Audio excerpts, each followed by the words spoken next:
mabota na mabota bamboya awa koluka ngai nzambe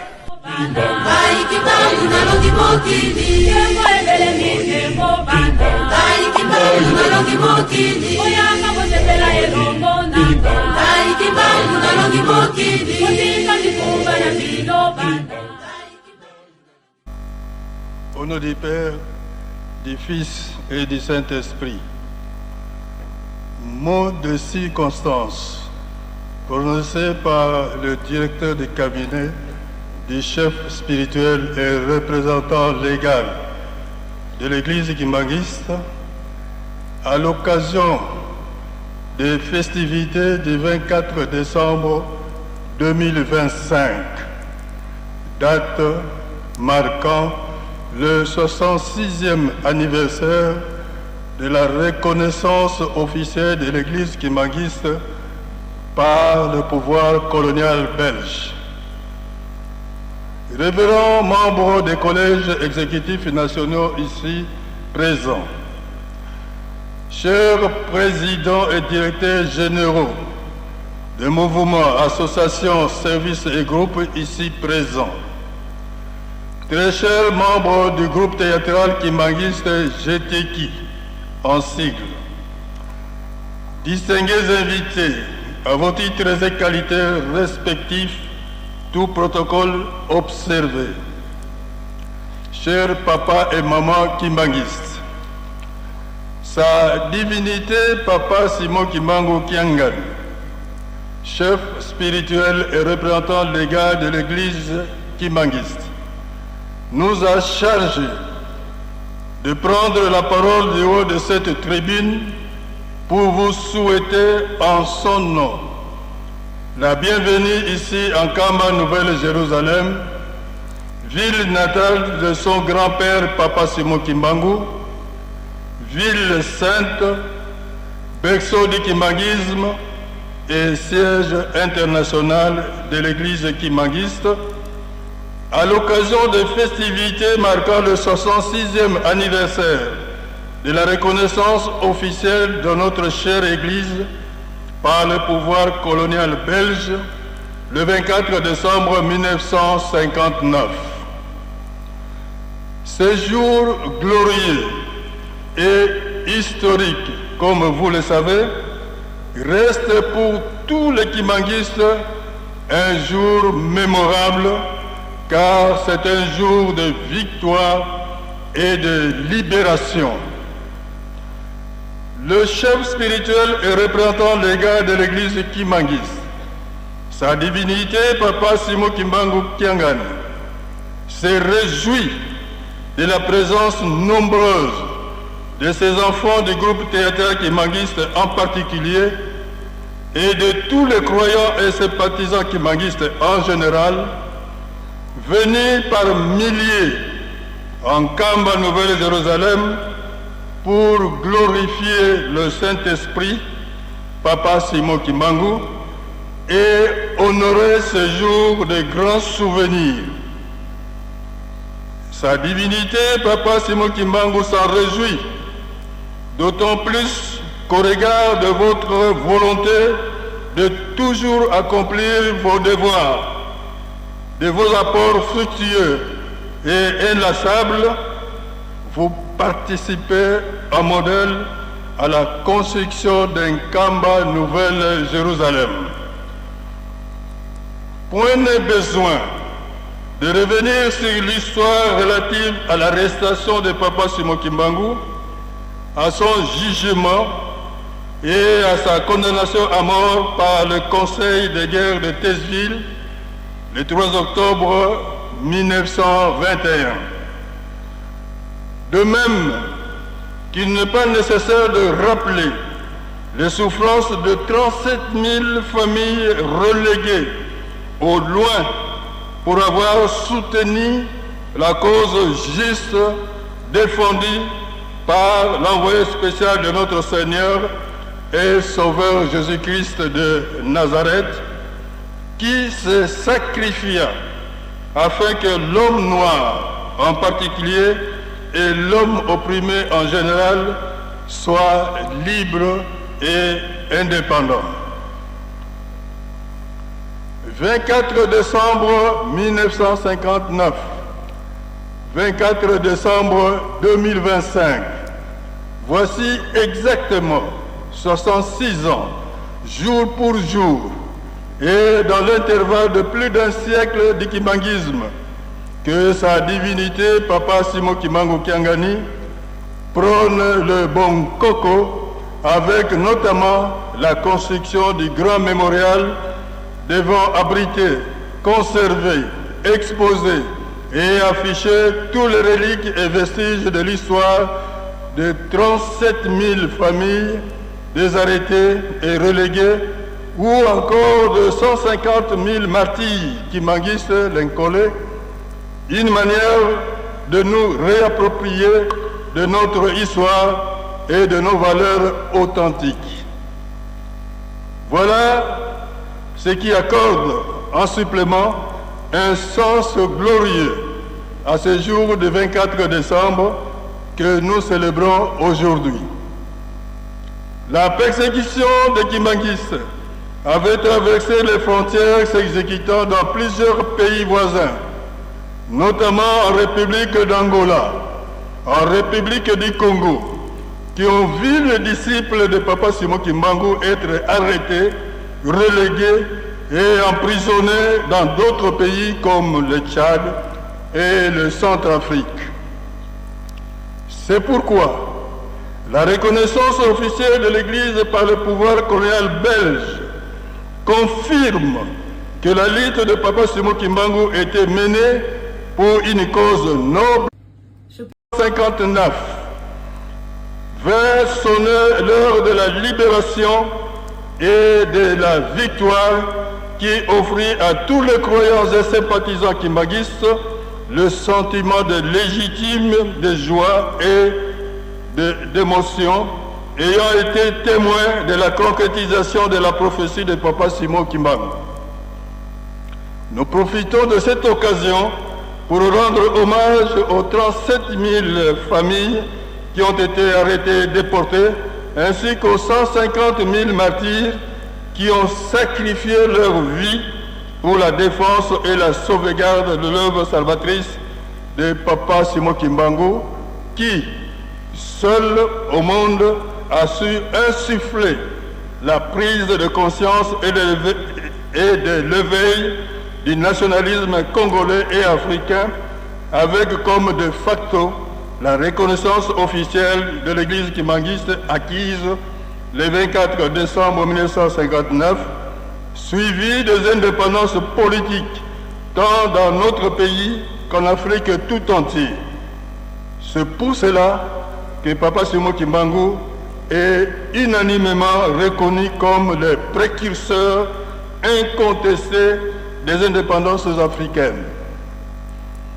En vous épargnant de vous raconter en longueur toute l'histoire douloureuse qui a débouché à cette date glorieuse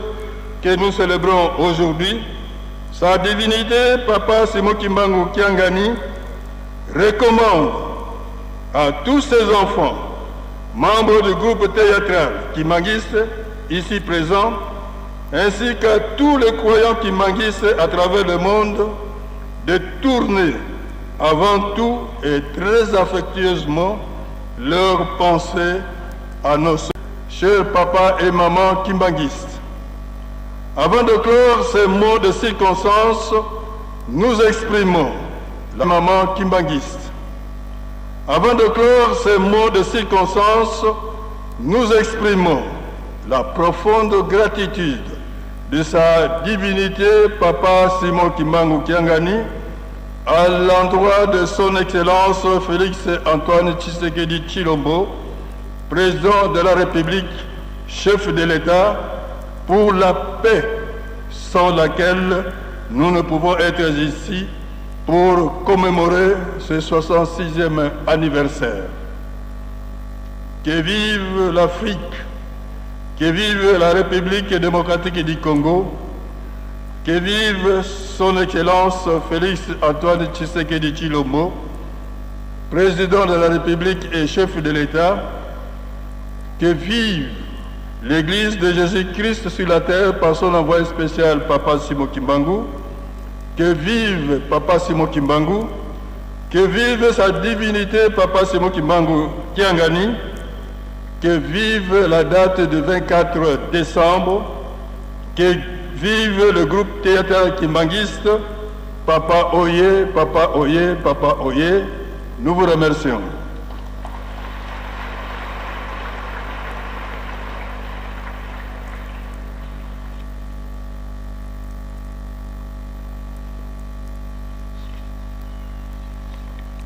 Avec votre permission, nous avons une instruction à livrer à l'endroit des aumôniers en chef de FARDC, PNC et GER. Ces messages leur concernent personnellement. C'est à l'occasion des travaux qui ont été confiés au niveau de la cité résidentielle moderne de Nzanzalonga. Ici, les instructions sont données aux aumôniers en chef pour leur concerne de 1. Pour la FARDC, des travaux qu'ils ont dans leur chantier, ils doivent ajouter de résidences, plutôt des chambres, dans les travaux qu'ils sont en train, n'est-ce pas, de faire dans leur chantier. Ils doivent, n'est-ce pas, ajouter des chambres. Les chantiers pour la FARDC, ça se trouve au camp Masson. Pour la police nationale, PNC, ils ont le devoir de réfectionner leur résidence de 4 maisons au camp prof et y ajouter des chambres. Pour ce qui concerne la garde républicaine, GER, ils doivent achever totalement leur chantier qui se trouve à Nkendolo. Tolobi Boye, na misala miye mipesa mile biso banso toyebi, kuna na site résidentiel ya Nzanzalonga, et pesa milite sengami na baumone en chef ya FARDC, pe ya police nationale, na ya GER, na kosilisa misala na bango oyo ezali na chantier na bango. Pour la FARDC, esengeli na bango babakisa lisusu ba chambre kuna na chantier na bango. Pour la police nationale, esengeli na bango ba réfectionner ndako na bango oyo ezali na 4 maisons, pe babakisa lisusu ba chambre. Pour etali garde républicaine, esengeli na bango basilisa ndako na bango oyo ezali na Nkendolo. Voilà mitindo oyo basili kozwa pona misala oyo bakosala. Tosisi boye na komba tata mwana pe tata Molimo Santo. Amen.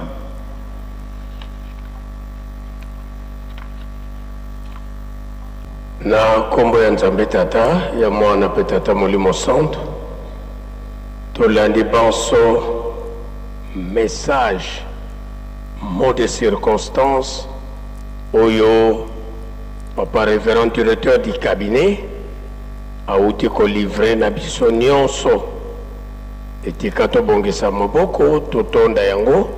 na kombo ya tata mwana pe tata Molimo Santo. O kombo ya tata ya mwana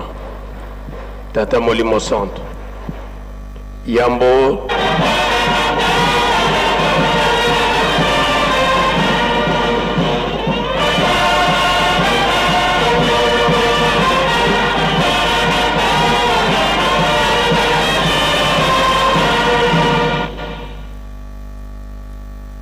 Tusama ensambu zange mfumu wetu Yesu Kristo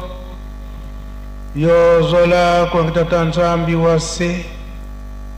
yo ntwadi ontata mwanda wa velela bika wa kwa masikilanga muna yeto tuko kwa yelemfu se ye mwani tata mwanda wa velela. Amen.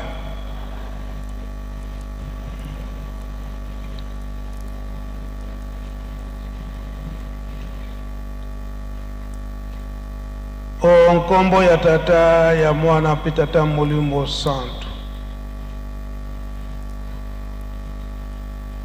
Lelo ezali mukolo munene na biso bana oyo tobengami ete bana tata Simon Kimbangu pe na mutu mwindu na mokili mobimba solo biso oyo tososoli kombo ya tata Simon Kimbangu tozala na esengo mingi ozala croyant ozala mupakanu eloba miete mutu mwindu na ntina mususu te koloba ete soki na ntango wana na 1959 lingomba eyebanaki soki tokokumisaka mingi na ntango wana eke ezali awa na RDC parce que na bunzoto kobotama tata Simon Kimbangu eza awa na nkamba oyo ezali ete na RDC.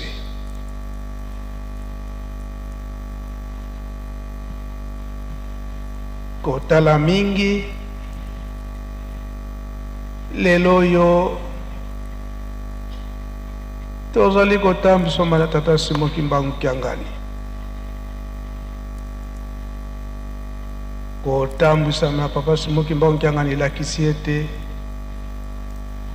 etinda oyo ye azali kotinda biso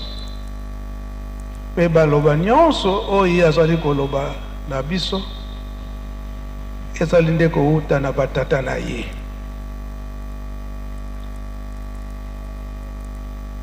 Mikolo yo papa Simon Kimbangu Kiangani azali koyebisa biso boyete toyeba nanu bonkoko ya tata Simon Kimbangu, toyeba histoire ya tata Simon Kimbangu, totali matei na biso ezala na mabondeli ezala na banzembo oyo pe batangeli biso na kati na Biblia pe maye oyo tata pasteur auti kote ya biso na ntina ya journée ya lelo ya le 24 décembre maye malekaka na 1959 tokotangaka mingi Bible tango ezali kolobama histoire to likambo ya nkolo Yesu baza kotalisa biso référence ba Matthieu ba Luc nyonso wana bakoma tokomona ke histoire bazwili yango na famille oyo ya nkolo Yesu oyo pe tata Simon Kimbangu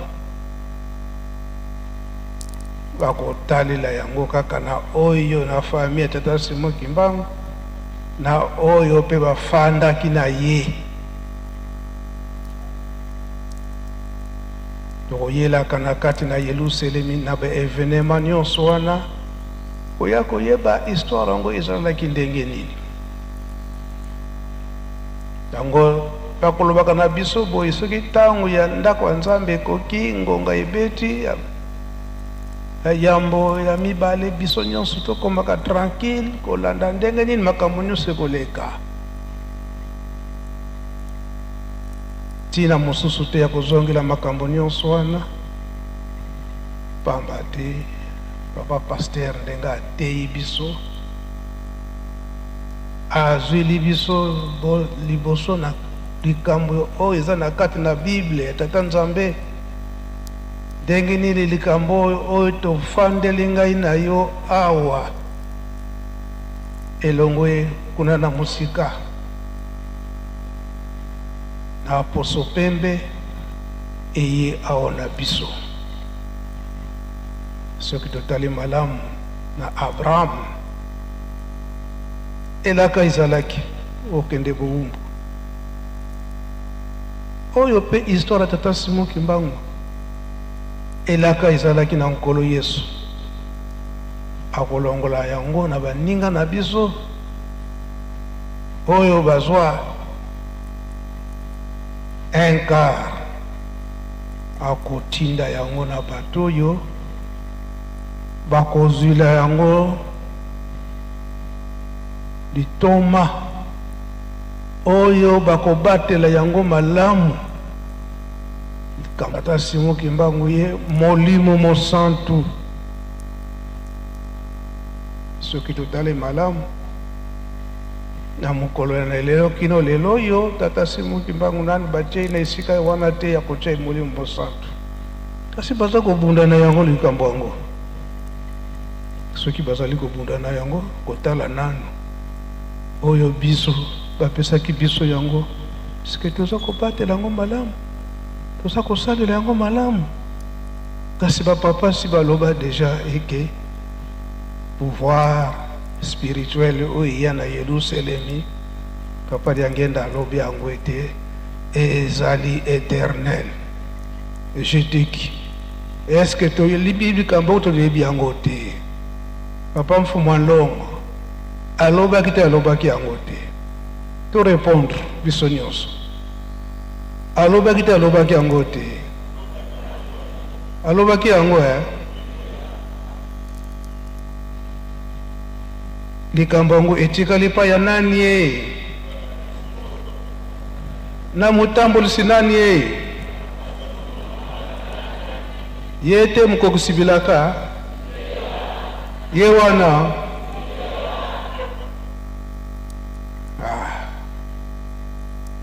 papa pasteur alimboli libiso likambo yango nini ezalaka na mokolo na lelo ndenge nini bamvwala misato babatelaki likambo yango lobi tozalaki na rencontre liloba ya papa diangenda ya bimisaki ete ntango bazalaki na mama Mwilu yambo mama Mwilu ase asosolaki nanu te tata Simon Kimbangu ye azali nani nzoka nde molimo mosantu kasi ayaki kososola kino alandaki mibeko ndenge nini ezaleli pa tata Simon Kimbangu ndenge moko pe na bamvwala misato po ete bakoka kozwa likambo monene oyo bapesaki bango ete reconnaissance officielle de l'église kimbangiste papa Simon Kimbangu si alakaki bango na yo papa Kisolokele ekosalela boye na yo papa Dialungana ekosalela boye na yo papa Diangenda Kontima ekosalela boye moto na moto asimba likambo na ye te bokose complete batata bakomisi likambo na bango ndenge batindaki bango epai ya tata Simon Kimbangu lelo oyo toza komona ba-autorité na biso ya leta bazali ya ndenge na ndenge ba-invité na biso bazali ya ndenge na ndenge bongo biso moko bana jutiki soki leta akosungaka biso ntango nyonso mpona nini bango nde bazali batémoin ya likambo oyo ezali kosalema mpona ntango wana ndenge tolandi historique papa pasteur ndenge alobeli yango bamindele po ete bakoka kopesa liberté eke tobondela batunaki bapapa est-ce que bokokota na makambo ya politique te? Papa balobaki tata atindaki biso likambo wana te, biso tata likambo oyo ya yamba ya kolongola mutu mwindu na mpasi, e biso pe tokolanda likambo mosusu te kaka nde wana ya kolongola mutu mwindu na mpasi oyo tokoyokaka ete bolengo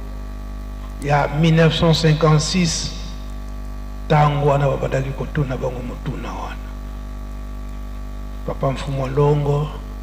lokola ye mutu azwalaki na elembo wana ya kotambulisa lingomba banda 1956 wana azalaki agent à l'état, kasi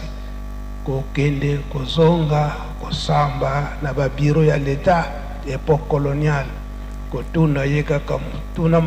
mosusu te kaka est-ce que okosala makambo ya politique te de biso po ete tolongola mutu mwindu na mpasi mpe kopesa kinya na mokili mobimba, biso kaka mabondeli kaka yango ndenge papa pasteur auti kotangela biso ke na 1956 wana la réponse oyo bapapa oyo bapesaka na bandeko na biso bamindele yango ete bamonaki pete bato mwindu bakotomboka te, malgré toyokisi bango pasi, kasi tobanda kopesa bango mpe bonsomi bango moko mpe bamitambusa na 1956 wana ye moko Papa Lyangenda aza koyebisa biso ndenge totangeli na histoire, ndenge batangeli biso na histoire na papa pasteur, eke na 1956 wana mboka ya yambo ya bato mwindu bapesaka bosomi ni Ghana.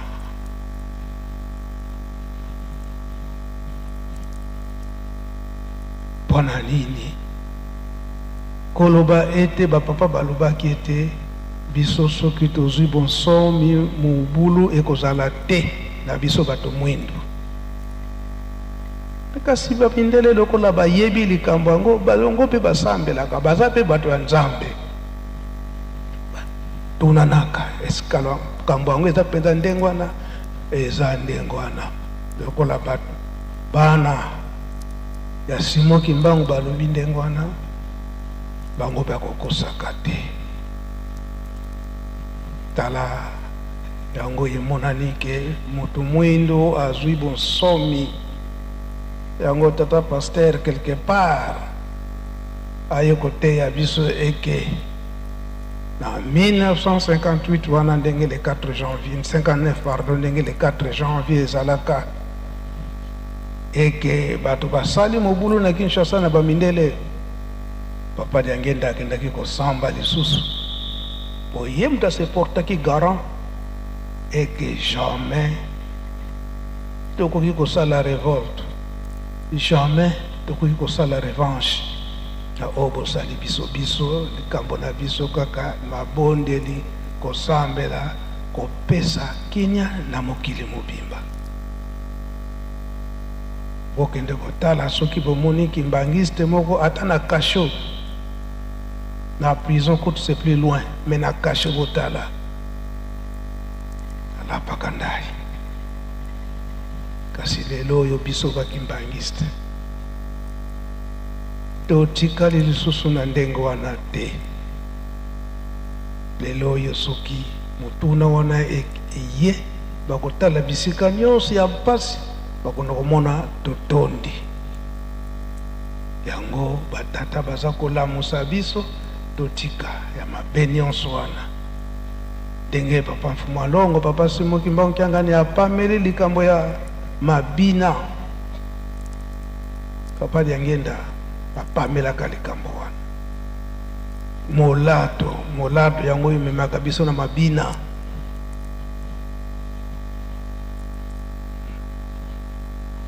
Kasi bakoko balobi ete elamba ya kodefa ebongaka te na mabina, elakisi ete mabina mpe eza mabe.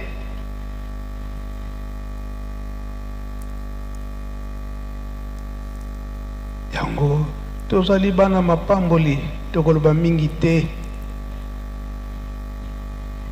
likambo bapapa balobaki biso tokei biso bino botonga Yerusalemi pamba te tango bozali kotikala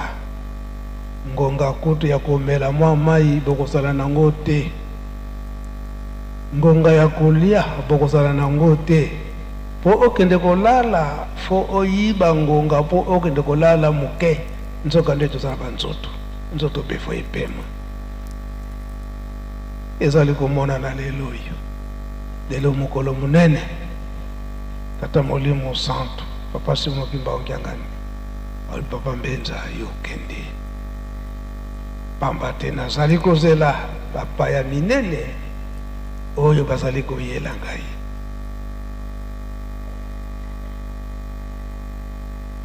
kasi wana papa Simon Kimbangu Kiangani j'étais qui mokolo na yenga papa alobi oyo ezalaka na 1959 tango j'étais qui okendaki kotala papa Mfumalongo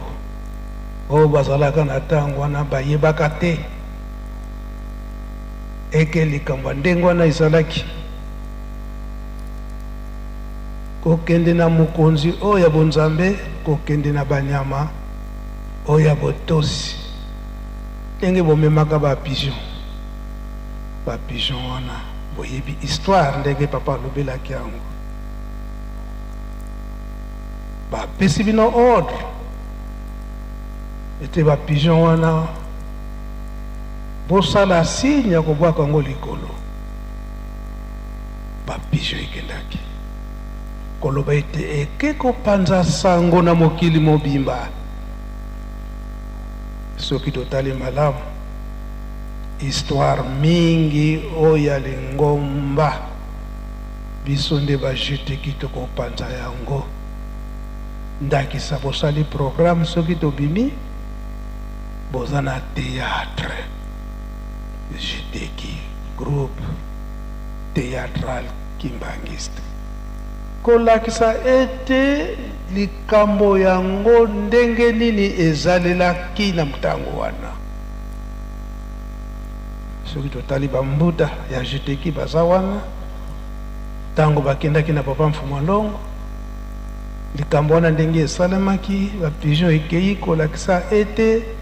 bokei kopanza sango na mokili mobimba na nini bakotuna bino ezalelaki ndenge nini bokosala théâtre yango na tango wana yambo ya kosala théâtre to masano oyo tata Simon Kimbangu foto kende epai ya bango moko bapapa guide biso oyo ezalaki boye bosalela boye yango tokolandaka kino lelo oyo yango tozali komona ya des fois ete tozali kosala batéâtre oyo boyebi yango malamu te bokende koinvente eza malamu te na ntango wana bodeforme histoire ekosala malamu te donc oyo etali ete lisano to théâtre ya lingomba fo tozwa soki eza nanu ya sika fo totuna tata mokonzi ya bule tokosalela ndenge nini ezalelaki ndenge nini soki tosaleli na ndenge na biso moko to déforme histoire wana ekosala malamu te ekolo na likambo akosilika tokozwa exemple dans 5 mois ndenge bapapa bafandaki awa théâtre moko esalamaka na théâtre wana batiaki kombo ya mama Nkitudia or ke na lisano wana to ndenge histoire wana ezalaki Maman Nkitudia azalaka concerné te. Tango basali yango na théâtre basite kombo na ye oyo bayebi Maman Nkitudia na tango wana aza koloba susu te. La problème moko spirituel. Mais Maman Nkitudia agangaka koloba ete ezalaki ndengo wana te. Bo condamné ngai te na likambo oyo ngai nasalaki te nazalaki témoin te bokende kotyanga na kati. Nzokande ndenge nalobeli yango Maman Nkitudia akomaki ake azokoloba lisusu te moyen à s'exprimer ezali te elaki un problème spirituel. Donc ntango esalamaki lisano wana bandeko o basalaka théâtre wana basalaki ke parfois Maman Nkitudia akoki kosepela po aseka. Mais c'est ça qui était que nazalaka concerné te nazalaka présenté na likambo na ndenge nini bokende kokotisa ngai. Soki ye moko apambelaka ngo te nde ekoma na théâtre mosusu eke Maman Nkitudia azalaka présenté na likambo yango ndokande ezalaki ndenge wana te. Yango bandeko na biso ya jeteki na likambo wana malamu tososona. Ndenge ezalaka na le 24 décembre wana ba pigeon wana epumbwaki kolakisa ete topanza sango na Molimo Santo ndenge esengeli na mokili mobimba na biso bana jeteki. Tolanda kilobi maloba papa Mfumwalongo papa Dengenda Kontima na date wana na 1989 tango wana ye azalaka na Kinshasa me posa na ye ke na le 24 wana aya na Nkamba aya ko sambela na Nkamba na groupe nyonso ya jeteki. Kasi biso kaka na kati na Lingomba ndenge papa Mfumwalongo papa Simon Kimbagyanga na lobelaki yango lobi na rencontre basirete bazali bato yo bazali pe kofrene likambo tata Molimo Santo bazali tikino papa Mfumwalongo papa Dengenda asambelaka na matete kasi asambelaka na kunyonga nyonso pona nini alobaki te ilafali azala na Nkamba pona nini Kamba awa nde mboka ya elaka biso nyonso oyo tozali kozela. Nkumba wana epesameli na papa Simon Kimbangu Kyangani te makambo nyonso azosala sikoyo nde na etinda ya papa bango nyonso misato papa Kisolokele papa Dialunga na pe papa Dengenda Kontima. Koloba mingi na histoire koloba ete papa Simon Kimbangu Kyangani yende azali destiné ya kokokisa bilaka oya batata tango ndako Nzambe eza kotonga komi pene ya kofongola na 1981 na 1980 gouvernement awa na Congo na tango wana Zaire bakoki kopesa na papa Simon Kimbangu nde bakanisaka bapesa officiellement prison esika ye asalelaka prison na 30 ans kuna na Lubumbashi na 1980 baye bazalaka na tango wana bayebi likambo nde tango wana président Mobutu a signé ordonnance et que prison wana epesama na Lingomba tata Simon Kimbangu ezalaka esengo bapapa bango nyonso misato bakendaka bapapa bango nyonso misato ntango basali programme balobi eke tata akoki kozanga te. Tata nani papa Simon Kimbangu Kyangani bayebisi yo kozanga te. Abongisi makambo nyonso Papa Simoki Mbangu Kiangani bakomi na aéroport batangi bakombo ofo bakende kombo ya Papa Simoki Mbangu Kiangani ezali te. Bapapa banyongaka ndenge nini kombo ezanga nani asali boye service protocole esika oyo esengelaki Papa Simoki Mbangu Kiangani akendele na avion bazwi client bacheka na kati na avion akende na esika na bapapa balobi ikambote papa esengeleki yo moko osala likambo yango kasi tikala biso tokei kokota na avion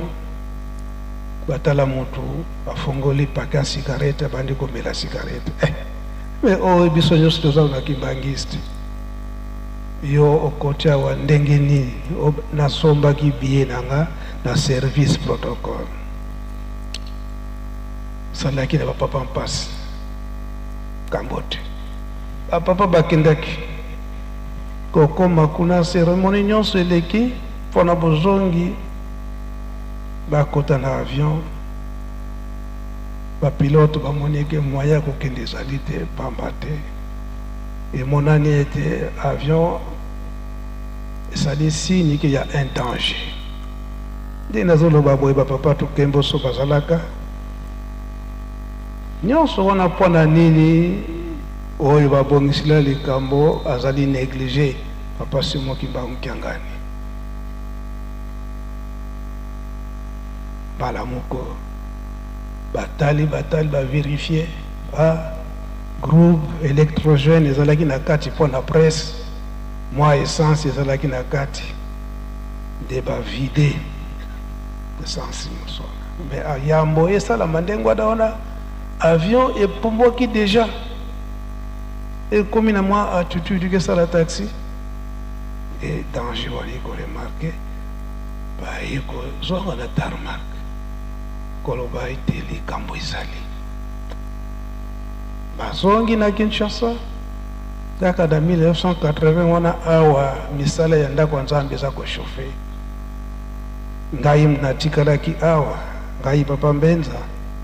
batata bayebisi ngai si tikala kosurveille misala ya construction ya temple namoni équipe ya bato accompagné na bambuta bamindele ba italien oh non convention ezali ete bapapa balobaki ete ndako ya Nzambe etiama marbre na libanda nga natikali ya bapapa bapesinga consigne wana te esengeli te ozela retour ya bapapa alors te yo ozali mwana ntango wana batelefone ezalaki te foni ezalaki te ndenge bakolobaka lingala donc bayaki komvuke ngai malgré nga nayaki koresiste mais bambuta ale ordre epesami kotia crepsage na mire nyonso extérieur ya temple bozongi ya bapapa bakoma na nkamba Mbenza nani mutapesi yo ndingisanga bafulani bayaki na bamindele awa baitalien balobi ke bino bosinyaki convention eke botia marbre bapapa basili kaka pendant 3 jours misala ya temple ekangami ezosalama lisusu te bapapa basiliki premier jour bambuta babongami basenga bolimisi bapapa baboyaki papa kisolokele papa dialunga na balobi biso te papa Mfumu Ndongo ye moko papa Mfumu Ndongo alobi ete po ete nakoka kolimisa mpe kolembisa motema po tata ye moko apesa nzela na bozoba bambuta baluki nani koko ya liboso bo bapesa komba Tata Simoki Mbangu papa walombwa yende azalaki na kombo ya Kimbangu tata wa Lombwa ya Lukembo. Ntango wana ye mutu azalaki mokonzi ya Jacques baye awa basengi bolimisi tata wa Lombwa asali bunkoko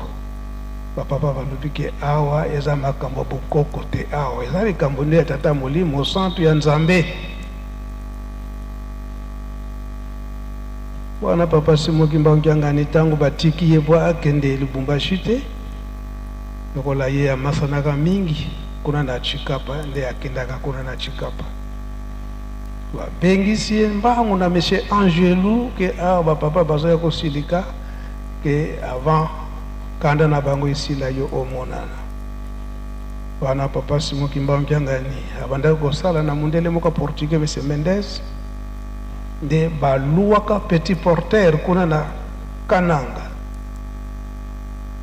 Papa Simon Kimbangu Kiangani aye na Kinshasa kokoma mbala moko na Monkoto. Aba papa bango nyonso bake Nkamba aluka voiture ya mondimi moko ezalaki wana nga mikolo na kokende Nkamba te, na kokende Nkamba te, peut-être lobi biesima lobi eba papa baza kozelanga. Papa Simon Kimbangu Kiangani azwi kamnya ba commerçant oyo ezoya na Kiatatu azwi makolo tina Ntseka, bato ya Ntseka baye kotika ye awa na Nkamba. Akoma na premier poste oyo mundimi wana yebisaki ye ke na kokende Nkamba lobi aye kokute na voiture na premier poste, ye moko pe kaka sokota na Nkamba na premier poste. Moye atala ye ezalaki te, donc chauffeur wana moye atala papa Simon Kimbangu Kiangani ezali te. Bon wana biso nyonso na mokolo wana na biso bana na bankoko na kati na mozole kolela kwete papa Simon Kimbangu alimisa biso. Ngonga moke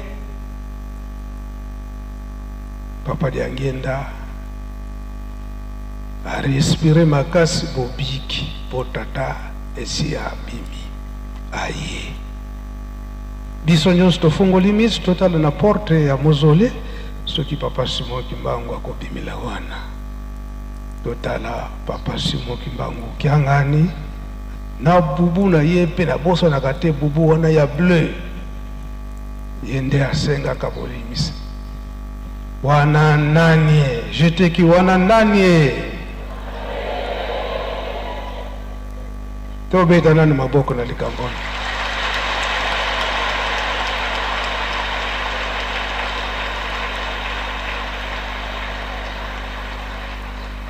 Sika wana balobi ete musala etikali epai na ye. Le 25 mars 1990 ndenge papa kulta tika kibiso papa Fumalongo papa Diangenda afandisi biso bana alobi ete banda lelo botalela ngai lisusu te, botala Mbuta Kiangani papa Dialungana makambo nyonso ezala ya lingomba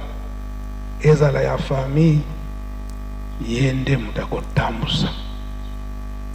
oyo ya koloba yango nde bakolanda.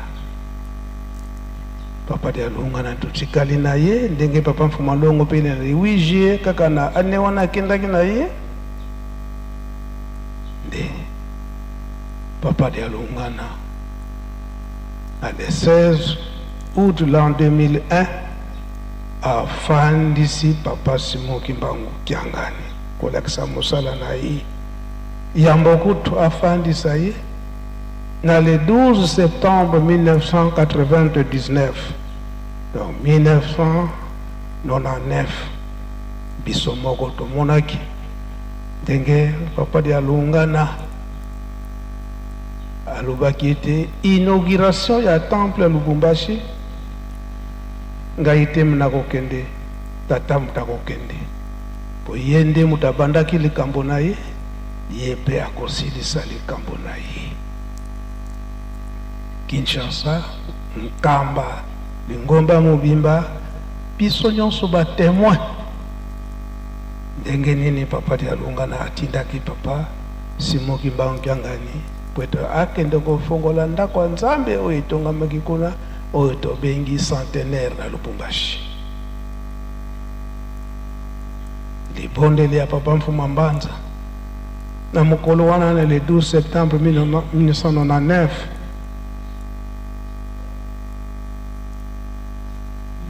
tata papa Simon Kimbangu o wana koko na yo moko mutu ye wana kosala likambo na yo malgré mokili balingili yango ndengo wana teme oyo obongisa biso tokoki kolongola yango te tikete makamusi emonana po ete mokili surtout Lingomba eyeba ete ye wana de totikili musala. Libondeli ya papa Mfuma Mbanza na mokolo wana yango lelo oyo tozali komona eke papa Simon Kimbangu Kiangani azali ndeko tambusa biso azokolanda nde mitindo ndenge batata batikelaki ye. Nikolelo eleki alobi ete tosala bilan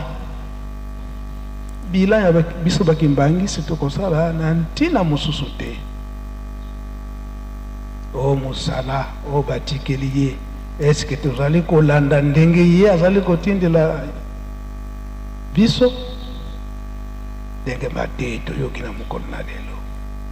misala o aza kotinda biso na kati na Yelusalemi tosala boye na Lingomba mouvement boye association boye bosala boye eske tozali kotindama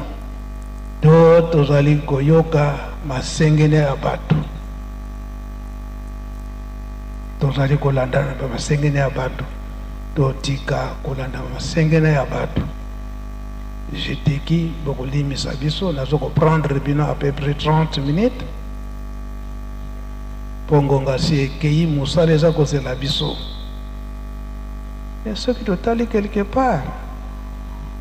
ba mouvement nyonso tozali kolanda ndenge papa azali kotinda biso nyonso papa soka atindi biso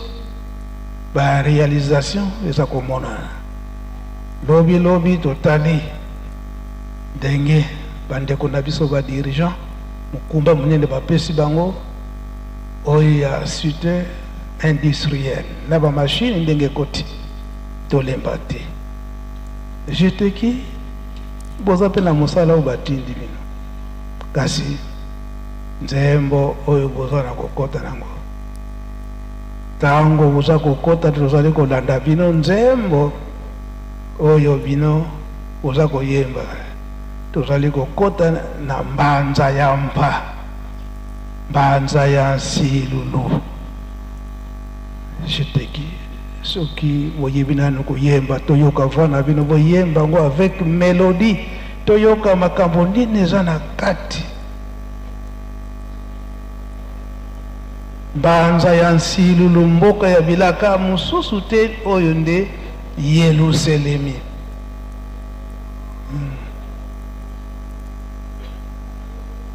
Na base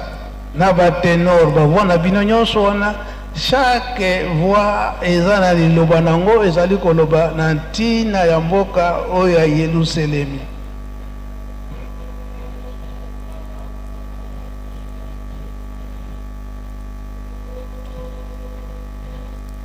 Tozali kokota na Yelusalemi na kinya nyonso na kinya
nzembo oya mibale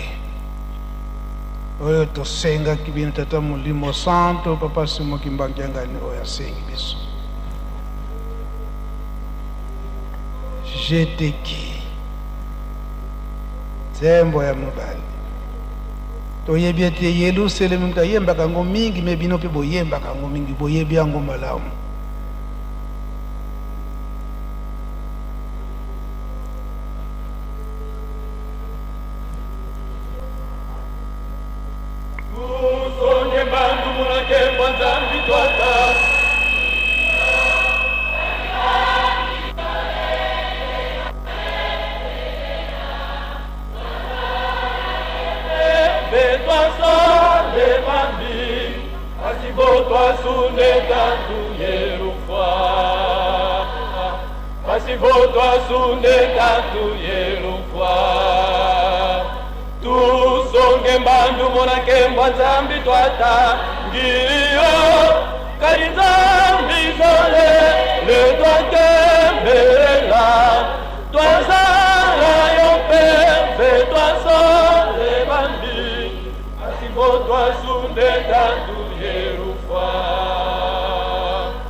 Merci Jeteki tozako wela ngonga dobinde boko limbulela biso nzembo banzembo nyoso mibale na lingala ilobi nini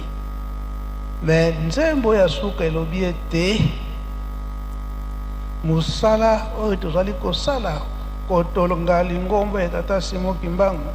koyembila ye tosala ngo na solo wete tozwila ngo pe mbano ya malamu oyo tokoka kobika musala oyo tozali kosala baza kotinda biso bacotisation tozali kosala bosomba boye tozali kosomba bomata na Yerusalemi tozali komata me totika mabe na biso po ete musala oyo tozali kosala emona na penza ke tozali kosala yango na bundimi nyonso po ete milimo na biso ekokaka kobika tokanga kaka ndenge papa za kotinda biso na kati na bolingo mibeko pe misala onkombo tata mwana tata Molimo Santo. Amen. Bika tokubikeno moko twatonda lusiku musu tutambuli kwa selieto bozola kwa se mwana tata mwana velela mukumbwa se ye mwana